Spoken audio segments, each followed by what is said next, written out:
ಮಲ್ಲಿಕಾರ್ಜುನ ಖರ್ಗೆ ಅವರು ಸಿಎಂ ಆದರೆ ಸಂತೋಷ ಪಡುವುದಾಗಿ ಸಚಿವ ಶಿವರಾಜ್ ತಂಗಡಗಿ ಹೇಳಿಕೆ ನೀಡಿದ್ದಾರೆ. ಚಿತ್ರದುರ್ಗಕ್ಕೆ ಖಾಸಗಿ ಕಾರ್ಯಕ್ರಮ ನಿಮಿತ್ತ ಭೇಟಿ ನೀಡಿದ ಶಿವರಾಜ್ ತಂಗಡಗಿ ಅವರು ಮಾತನಾಡಿದ್ದಾರೆ. ಇನ್ನು ಎಐಸಿಸಿ ಅಧ್ಯಕ್ಷ ಹಾಗೂ ದಲಿತರಾದ ಮಲ್ಲಿಕಾರ್ಜುನ ಖರ್ಗೆ ಅವರು ಸಿಎಂ ಆದರೆ ಸಂತೋಷ. ಅವರು ಕೂಡ ನಮ್ಮ ನಾಯಕರು. ಹೈಕಮಾಂಡ್ ನಿರ್ಧಾರಕ್ಕೆ ನಾವು ಬದ್ಧರಾಗಿದ್ದೇವೆ ಎಂದು ಹೇಳಿದರು. ಇನ್ನು ಸಿಎಂ ಬದಲಾವಣೆ ನಮ್ಮ ಮಟ್ಟದಲ್ಲಿ ಚರ್ಚೆಯಾಗಿಲ್ಲ. ಅದು ಹೈಕಮಾಂಡ್ ನಿರ್ಧಾರ. ಹೈಕಮಾಂಡ್ ಏನೇ ನಿರ್ಧಾರ ಮಾಡಿದರೂ ನಾವು ಬದ್ಧರಾಗಿದ್ದೇವೆ. ಸಿದ್ದರಾಮಯ್ಯ ಕೂಡ ಹೈಕಮಾಂಡ್ ಹೇಳಿದಂತೆ ಕೇಳುತ್ತದೆ ಎಂದು ಹೇಳಿದ್ದಾರೆ. ಇನ್ನು ಡಿಕೆಶಿ ಕೂಡ ಹೈಕಮಾಂಡ್ ಹೇಳಿದಂತೆ ಕೇಳುವುದಾಗಿ ಹೇಳಿದ್ದಾರೆ. ಹೈಕಮಾಂಡ್ ಏನೇ ಸಲಹೆ ಸೂಚನೆ ನೀಡಿದರೂ ಅದರಂತೆ ನಾವು ನಡೆಯುತ್ತೇವೆ. ಬಿಜೆಪಿ ಪಕ್ಷ 16 ಬಾಗಿಲಾಗಿದೆ. ಗೋವಿಂದ ಕಾರಜೋಳ ತಮ್ಮ ಪಕ್ಷ ನೋಡಿಕೊಳ್ಳಲಿ. ನಮ್ಮ ಪಕ್ಷದ ಬಗ್ಗೆ ಮಾತನಾಡುವುದು ಬೇಡ. ಯಡಿಯೂರಪ್ಪ ಅವರ ಹೆಸರಿನಲ್ಲಿ ಅಭಿಮಾನೋತ್ಸವ ನಡೆಸಿ ಪಕ್ಷ ಸಂಘಟನೆ ಮಾಡಿದರೆ ಬಿಜೆಪಿಗೆ ಹೆಚ್ಚು ಸೀಟ್ ಬರುವುದಿಲ್ಲ. ಯಡಿಯೂರಪ್ಪ ಅಧಿಕಾರದಲ್ಲಿ ಇದ್ದಾಗಲೇ 110 ಸೀಟ್ ಬರಲಿಲ್ಲ. ಇಂದು ಬಿಜೆಪಿಗೆ ಪೂರ್ಣ ಪ್ರಮಾಣದ ಬಹುಮತ ಬಂದಿಲ್ಲ, ಬರುವುದಿಲ್ಲ. ಇಂದು ಬಹುಮತ ಬರುತ್ತಿದೆ ಎಂದು ಹಗಲುಗನಸು ಕಾಣುವುದನ್ನು ಬಿಜೆಪಿ ಬಿಡಬೇಕು. ಯಡಿಯೂರಪ್ಪ ಒಬ್ಬ ಹಿರಿಯ ನಾಯಕರು. ಅವರ ಬಗ್ಗೆ ನಾನು ಮಾತನಾಡುವುದಿಲ್ಲ. ಆದರೆ ಬಿಜೆಪಿ ಏನೇ ಕಸರತ್ತು ಮಾಡಿದರೂ ಸಹ ರಾಜ್ಯದಲ್ಲಿ ಸರ್ಕಾರ ರಚಿಸಲು ಸಾಧ್ಯವಿಲ್ಲ. ನಾನು ಮತ್ತು ಸುಧಾಕರ್ ಉತ್ತಮ ಗೆಳೆಯರು.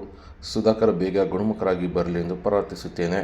ಕುಮಾರಸ್ವಾಮಿ ಹೆಬ್ಬೆಟ್ಟಿನ ರಾಜಕಾರಣ ಮಾಡುವುದು ಬಿಡಬೇಕೆಂದು ಇದು ಒಳ್ಳೆಯದಲ್ಲ ಎಂದು ಶಿವರಾಜ್ ತಂಗಡಗಿ ಕುಮಾರಸ್ವಾಮಿ ವಿರುದ್ಧ ಹರಿಹಾಯ್ದಿದ್ದು, ಬಿಜೆಪಿ ಅವರದೇ 16 ಬಾಗಿಲಾಗಿದ್ದು ಅವರು ಮೊದಲು ಶುದ್ಧವಾಗಲಿ ಎಂದು ಆಕ್ರೋಶ ವ್ಯಕ್ತಪಡಿಸಿದರು. ನಾನು ಅದ್ರ ಬಗ್ಗೆ ನೋಡಿಲ್ಲ. ಅವರಾದರೆ ಭಾಳ ಸಂತೋಷ. ಅವರು ನಮ್ಮ ನಾಯಕರು. ಅವರಾದರೂ ಸಂತೋಷ. ಅವ್ರು ನಮ್ಮ ನಾಯಕ. ಅದನ್ನೇನೋ ನಿರ್ಧಾರ ಮಾಡ್ಬೇಕಂದ್ರೂ ಹೈಕಮಾಂಡ್ ನಿರ್ಧಾರ ಮಾಡೋದಲ್ಲ. ಹೈಕಮಾಂಡ್ ಏನು ನಿರ್ಧಾರ ಮಾಡುತ್ತೋ ಅದಕ್ಕೆ ಭದ್ರಾಗಿದೆ. ಗೋವಿಂದ ಕಾರಜೋಳ ಅವರಿಗೆ ತಮ್ಮ ಪಾರ್ಟಿನೇ ಸರಿ ಇಲ್ಲ.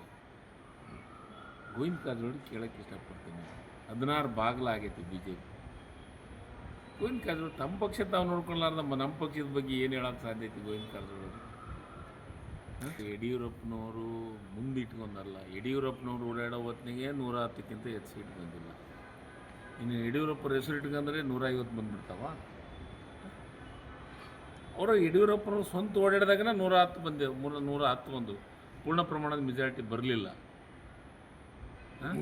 ಇವ್ರಿಗೆ ಎಂದೂ ಪೂರ್ಣ ಪ್ರಮಾಣದ ಮೆಜಾರಿಟಿ ಬಂದಿಲ್ಲ, ಬರೋಕ್ಕೂ ಸಾಧ್ಯ ಇಲ್ಲ. ಇವ್ರೇನಾರ ಮುಂದೆ ಸರ್ಕಾರ ಬರ್ತಾ ಅದು ಬರುತ್ತೆ ಇದು ಬರುತ್ತೆ ಅಂದರೆ ಅದು ಹಗಲುಗನಸು, ಕನಸು ಕಾಣೋದನ್ನು ಬಿಡಲಿ ಪಾಪ. ಮಾಡಲಿ ಸರ್. ಯಡಿಯೂರಪ್ಪನ ಸೀನಿಯರು.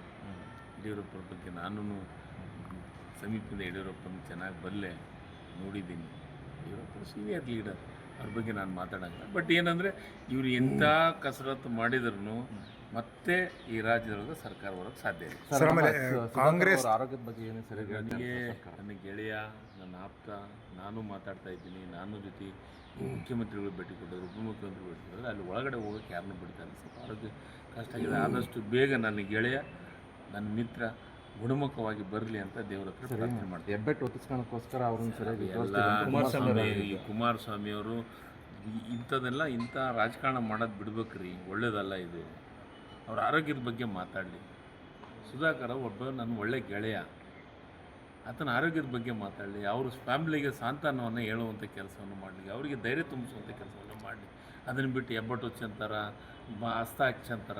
ಏನಿದು ಅವಶ್ಯಕತೆ ಐತೆ ಇದು ರಾಜಕಾರಣಕ್ಕೆ? ಆ ಮಗುಗೆ ಆತನ ಮಗುಗೆ ಒಂಥರ ನೋವಾಗಿ ಮೊನ್ನೆ ಒಂದು ಟ್ವೀಟ್ ಮಾಡಿದ್ದಾರೆ.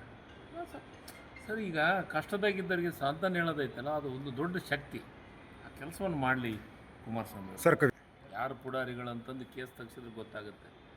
ಬಿ ಜೆ ಪಿ ಈಗ ನಾನೇ ಒಂದು ಸ್ಟೇಟ್ಮೆಂಟನ್ನು ಕೊಟ್ಟಿದ್ದೀನಿ. ಅದ್ರ ಬಗ್ಗೆ ಮಾತಾಡಕತ್ತಾರೆ.